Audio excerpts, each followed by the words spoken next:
Hey everyone, and welcome back to our channel. Imagine our planet Earth isn't one solid ball, but a giant round jigsaw puzzle. How cool is that? Now, each of these giant puzzle pieces is called a tectonic plate. They're huge slabs of rock that float on top of the Earth's hot, gooey inside layer, kind of like crackers floating on a thick soup.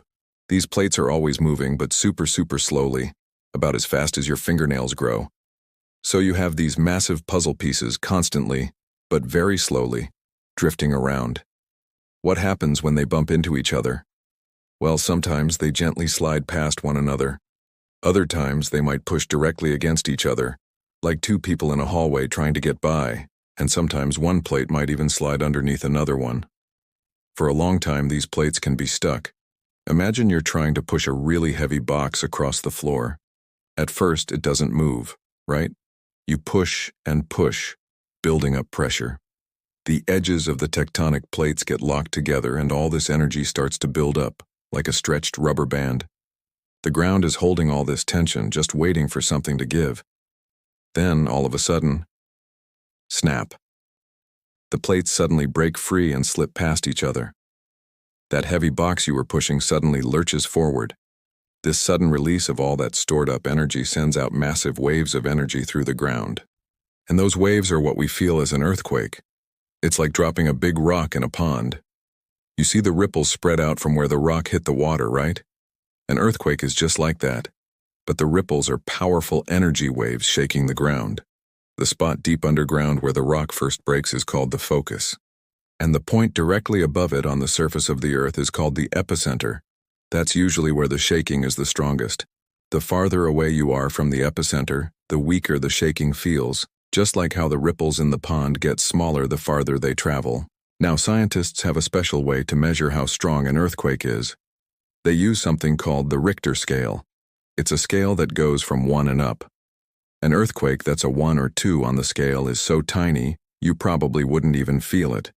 It might just be a little rumble that special instruments can pick up. But as the numbers get bigger, the shaking gets much stronger. A magnitude 5 earthquake can rattle windows and knock things off shelves. A magnitude 7 can cause a lot of damage to buildings. And each whole number you go up on the scale represents a quake that is way more powerful than the one before it. It's not just one step up, it's a giant leap in energy. You might have also heard about P waves and S waves. What are those? Well, think back to our energy waves. When an earthquake happens, it sends out different kinds of waves. The first ones to arrive are called P waves, which stands for primary waves. They are the fastest. They travel by pushing and pulling the ground, kind of like a slinky toy when you push one end. You might feel a little jolt or a bang when the P waves hit. Right behind them come the S waves or secondary waves. These are a bit slower, and they move the ground up and down or side to side, like wiggling a rope. These are the waves that cause most of the shaking and swaying you feel during a stronger quake. So first you get the P wave push, then the S wave shake. By measuring the time difference between when the P waves and S waves arrive at a monitoring station, scientists can figure out how far away the earthquake's epicenter is. It's like a race where you know the speed of 2 runners and you time when each one crosses the finish line. So, where do most earthquakes happen? They usually occur along the edges of these tectonic plates, which we call fault lines. One of the most famous areas is the Ring of Fire around the Pacific Ocean. It's a huge zone where many of the Earth's plates are crashing into, sliding under, or pulling away from each other. That's why places like Japan, California, and Chile have so many earthquakes. They live right on the edge of the action. Now you might be thinking, are earthquakes scary? They can be, but the most important thing is to be prepared. Scientists are always working on ways to predict earthquakes better.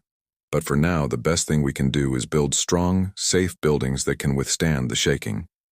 In areas with lots of earthquakes, kids learn what to do. Drop, cover, and hold on. You drop to the ground, get under something sturdy like a table, and hold on until the shaking stops. This protects you from things that might fall.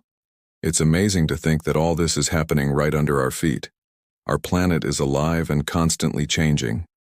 These movements create the mountains and valleys we see all around us. So, an earthquake is really just the Earth stretching and shifting. a seismic symphony playing out deep within the planet. It's a powerful reminder of how dynamic and incredible our world truly is. I hope that made sense and you learned something cool about our amazing planet today. It's a big, energetic place, and understanding how it works is the first step to appreciating its power. Thanks so much for watching with me. If you enjoyed this and want to learn more awesome things about our world, don't forget to hit that like button and subscribe to the channel so you don't miss our next adventure. See you next time.